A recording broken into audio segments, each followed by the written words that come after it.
What's up YouTube? It's the Productivity King back again with another YouTube video, and today we're going to go over some more productivity tips to really help you optimize your work and your life. So let's get into the content. The first thing is that productivity is not just about doing more, but working smarter and focusing on important tasks. I know for myself, I've worked on a lot of things that I didn't really feel were that important. And people out there really talk about the 80-20 rule. 80% of the results come from 20% of the work. So you really need to focus down on what work is most important and do that work. Just cut everything else out that doesn't really get you results and focus on the work that will get you results. The ideal productivity lies in combining purposeful work with a thoughtful approach. So you need to be careful about what you're actually doing. Do you have a plan for your work? Have you thought it through? Have you made steps that you want to follow? Because that is really important. If you just wing it, you're probably not going to get the same results as if you create a plan, step-by-step plan, and then follow that plan. That will help you a lot. You must manage your time, attention, and energy effectively to achieve this balance. So yeah, what are you spending all your time on? If you're spending all your time on like social media, wasting your energy watching like not very educational videos, that's not great. But if you're spending all your time maybe reading, learning, gaining new knowledge, putting your effort into building whatever you want to build or do whatever you want to do, that is really great. A well-managed schedule is crucial for utilizing energy efficiently. Exactly like I just said, do you have a schedule? Have you planned out what you want to do? Because it's really important to know what you're going to do before you do it. If you just wing it, like I said, you're not going to get the results as if you have a step-by-step plan that you follow. It's really important. A structured plan is useless if energy is wasted on unrelated activities. So when you make your plan, you really need to follow your plan through. If you make the plan and then you just ignore it and go off like doing instant gratification activities like playing video games or watching Netflix, instead of doing your plan is basically useless and you're not going to see the results, which is pretty obvious, but it's nice to state. Attention is the third key to productivity, as wandering and unfocused thoughts can waste time and energy. Let's say you're working, you're doing really well, but then you think about, oh, how nice would it be if I ate some chocolate right now, and you went and ate chocolate, and maybe you followed that thought with another thought, oh, it would be really nice if I watched a few YouTube videos, and you watch a few YouTube videos, or you scroll on Instagram, something like that. It's really crucial that you manage your attention and keep it focused on what you really want to be doing, because it's really easy. Unfocused thoughts can really get you out of that focused work mode. So watch your thoughts and watch your attention. Before taking any action, it's crucial to identify your purpose and motivation for being productive. So why do you want to do what you're doing? Really focusing on the why gives you a lot of motivation on what you want to be doing and why you want to do it. You'll be motivated. Let's say you get ready to do some work and maybe you don't feel like doing it and you want to do something else, but then you think about your why. You've gone over your why before. It's literally ingrained in your brain because you've gone over it so many times, and you think about that really motivates you to do the work even when you don't want to. That is really important. Purposeful purpose and motivation help in creating appropriate routines aligned with your goals. So it's really important to find out what makes you feel good. Your purpose and motivation will help you. So what you truly feel is the thing that is best for you to do. It might not be the thing that makes you the most money, but it's the thing that you feel the best doing. And you're going to have to experiment. I would suggest trying out a few different things, maybe business-related opportunities, maybe hobbies, but whatever makes you feel the best, that is what you should really go for. Your purpose will increase your motivation. Skipping this step may lead to establishing bad habits and counterproductive routines in the long run. Let's say you really want to do work on something, you really want to build this business, but building it really feels terrible. And even though you have all the other steps, it just really is boring and you don't enjoy it. That is really going to lead to bad habits and counterproductive routines. You're just going to feel like, oh, I really don't want to do this. No matter what you do, you still feel like you don't want to do it, and you go and do something else that is maybe not as productive.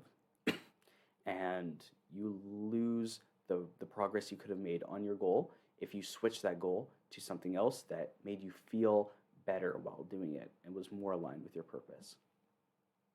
Reflecting on the purpose of productivity is essential to create meaningful and effective routines. So, the purpose of productivity, what is your purpose on being productive?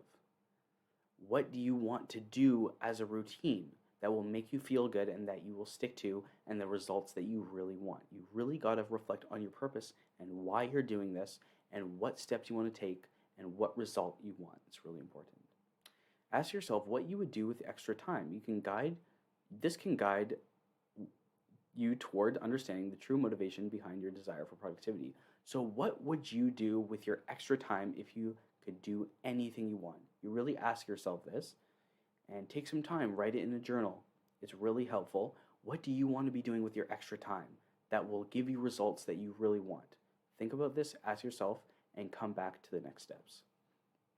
The answer to how you spend your extra time reveals your values and motivations. What values do you have? Let's say you really want to spend your time on health and wellness. That means you really value health and wellness. You want to spend your time working out, cooking, eating right. You really value health and wellness. Let's say you want to spend your spare time making more money, building a business. You really value your financial life. Let's say you want to work on getting more dates and working on your dating life. Then that means you really value that area of your life. So ask yourself this question. It'll really help you stay focused and clear on what you wanted to do. Consideration of personal values is key to avoiding routines that conflict with your true nature.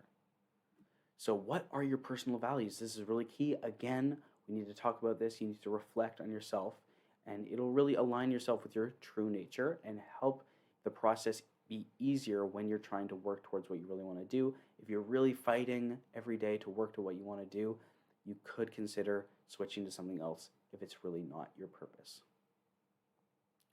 Understanding what is important and meaningful to you is essential for sustaining good routines and increasing productivity. So what is really meaningful for you? If you're doing something that's unmeaningful, it'll feel like a struggle. It'll feel like pain when you're trying to do your work. But what's really important and meaningful, ask yourself this question, go back to your work, switch it up, ask yourself what feels good to you while you're doing the work, and that's what you really need to be doing. And that's what your purpose is aligned with.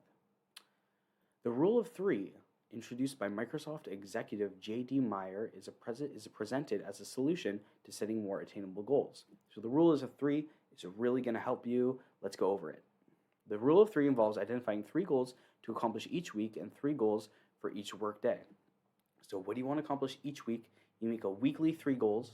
And what do you want to accomplish each work day? You make a daily 3 goals. Now let's see. Let's keep going. The rule's simplicity contributes to its effectiveness in helping people structure their time, attention, and energy around important tasks. So this strategy will really help you hone in on the 3 most important things you want to get done. The 3 things that will get you the most results, you put them down every day, and the 3 bigger projects you want to get done every week, you put those down, and you just spend your time focusing on those. That'll really get you a lot of results. Make sure they're meaningful and they really fire you up, make you really want to get them.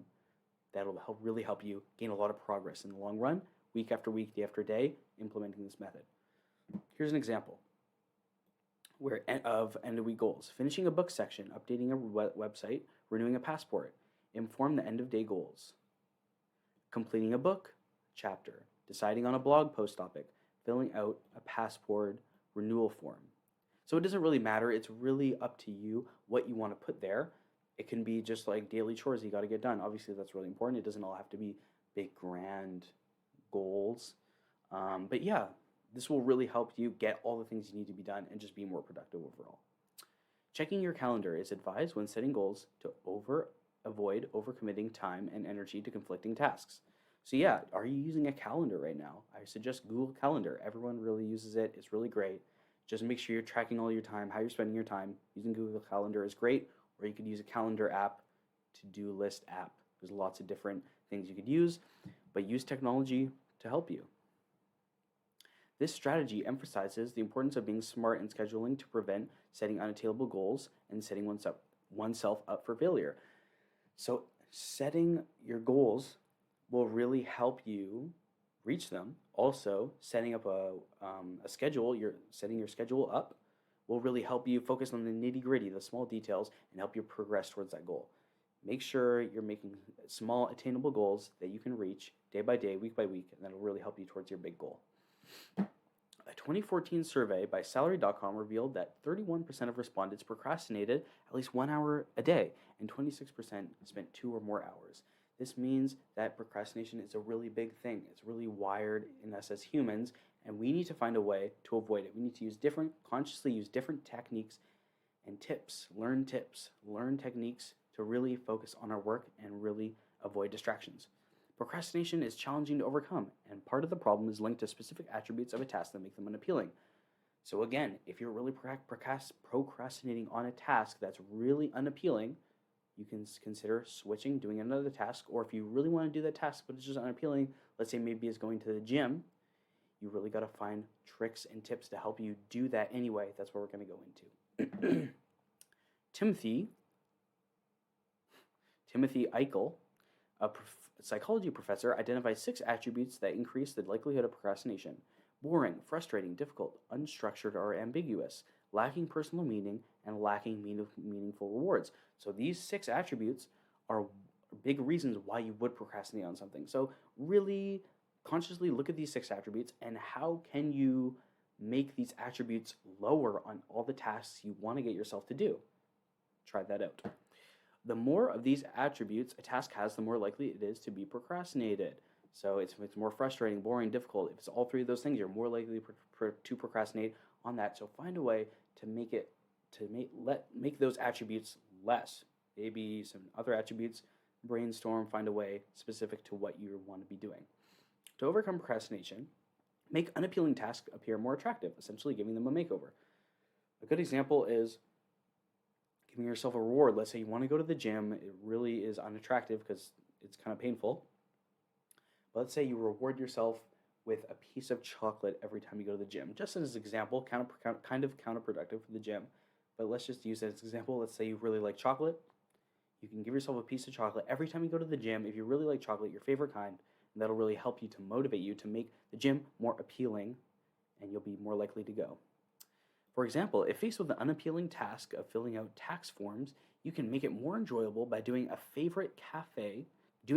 favorite cafe with a tasty beverage and add people watching for added enjoyment. I know for me, doing a task at home there's a lot of distractions, so going to a cafe, giving yourself a coffee will really help you focus and get your things done. I suggest going to a cafe or going somewhere else outside your home if you really want to get some work done. Creating a personal reward system for tasks lacking tangible rewards is also effective, such as paying oneself an hourly rate for task completion and treating oneself to a desired gift at the end. So exactly what I said, a personal reward system is really effective in getting you to do goals, whatever you want to be. Add a personal reward for completing that task, and it will make the task seem much more enjoyable and more rewarding. When you finish the task, you're more likely to do it. Working more does not necessarily equal getting more done. Energy reserves are finite. So let's say you work a 60-hour week, you're going to be really tired at the end of that 60-hour week, and you're likely not going to be as productive as in the beginning of the week, or if you were working less hours per week. To maximize time, controlling your schedule and using energy, and attention effectively is important. Exactly. So you need to map out your schedule, map out your day, maybe use Google Calendar, and make sure you're not working too much. Give yourself some leisure time, because the more time working does not equal more productivity. So keep that in mind. An experiment testing work weeks ranging from 20 to 90 hours found that the work accomplished was relatively consistent. From 20 to 90 hours, in that range, 90 is a lot more than 20, but the work that was completed, relatively consistent, just like it says. The relationship between the amount of energy and attention exerted at the time and the time available was noted, with less energy exerted during a 90-hour work week and more focus displayed during a 20-hour work week.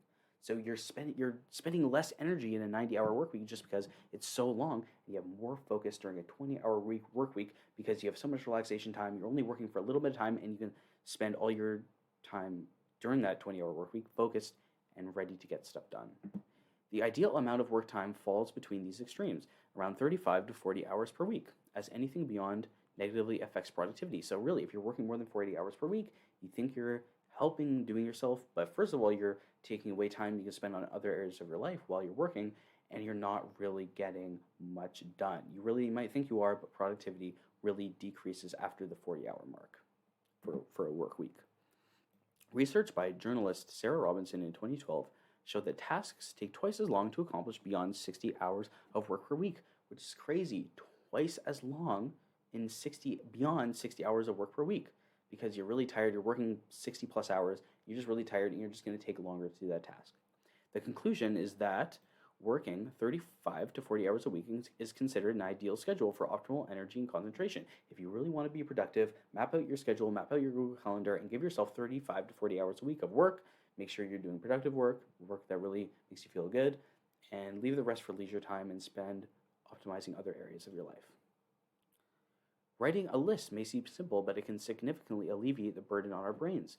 Have you ever tried to do something and not do like a list of things and not write it down? It's really hard to remember. So obviously writing lists of what you need to do will really help your brain let go of what it needs to remember. And you can look at the list whenever you're done one, you can move on to the next. So very simple. The brain struggles to store information effectively, as seen when not having a shopping list leads to difficulty making choices at the supermarket. Let's say you go to the supermarket without a shopping list, you're just going to boom, boom, boom, buy whatever you see because you're really hungry. Also, if you're really hungry, it doesn't help, but you don't have a list, so you're just going off whatever you want to get. Boom, boom, boom. If you have a list, you can just search for the specific items and then you're done. You won't overshop. Writing tasks down, known as a brain dump, helps externalize information, freeing up space for the brain for problem solving and generating new ideas. Brain dumping is really great. Writing your ideas down, your tasks, your thoughts, that'll really all help. Journaling is a really great tool, but writing tasks down specifically will give you more space in your brain for problem solving because you don't have to remember the tasks you need to do.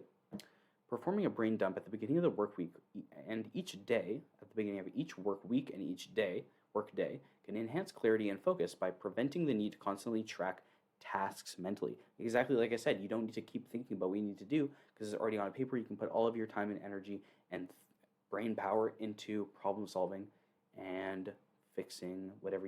This technique applies to various aspects of life, including projects, reading lists, and creative ideas, allowing you to take action without relying on memory. Like I said, write it down. It's really important. It'll really help various aspects of your life, not just work, like reading lists, creative ideas. Write everything down. It'll be much easier to take action on them. Using a notebook app on a mobile device is a convenient alternative to carrying a pen and paper for jotting down thoughts. Obviously, if you don't want to carry a journal around every time you need to do your daily task, write shopping lists, it's super easy to write it down on your phone. You always have your phone on you, probably, most likely. So it's really easy to use your mobile device to write down notes. Tackling easy tasks immediately rather than writing them down or trying to remember them helps free up valuable brain power and enhances your productivity. So what are some easy tasks you can, boom, get done, feel good, go on and really crush your workday after you finish some easy tasks, makes you feel good, you can go on and really crush the whole day. Productivity is not just about completing more tasks, but working smarter and efficiently. So it's not about just getting stuff done. It's about when you're doing the stuff you need to do, you're working smarter, you're working more efficiently, and you're really putting more quality effort into what you're doing instead of just rushing through stuff, getting it done. Work smarter, work more efficiently. It'll really help the quality of your work. To be productive, identify what is most important to you and prioritize those tasks. Like we said, what do you feel really great doing while also it's benefiting your life in a good way? That is really what will help you most. So identify those top priority tasks and spend most of your time doing those. Distractions can hijack your attention, such as phone alerts for messages and emails. You really need to find a way to optimize your phone for work or to downplay distractions. If you're just using your phone as it is with no thought of what it's really doing to you in terms of distractions and sucking your attention, then you need to find some apps, find some blocking apps, change like the color contrast on your phone, do something, just whatever works for you. Find a way to help your phone distract you less. And lastly, to enhance productivity, deactivate potential distractions to minimize your time spent refocusing. So delete, this pretty much means delete social media. It's hard to say, but you should delete social media if you really want to get stuff done because it's a big distraction. Maybe what I do, I block it and leave like 1 hour a day for social media. That's pretty good. Do whatever works for you. I would suggest blocking it because it really is a big distraction if you have a big goal or work you want to be doing. And that is it for the video. I hope you really enjoyed. Consider subscribing. Feel free to subscribe. Feel free to like. And yeah, I will see you in the next video.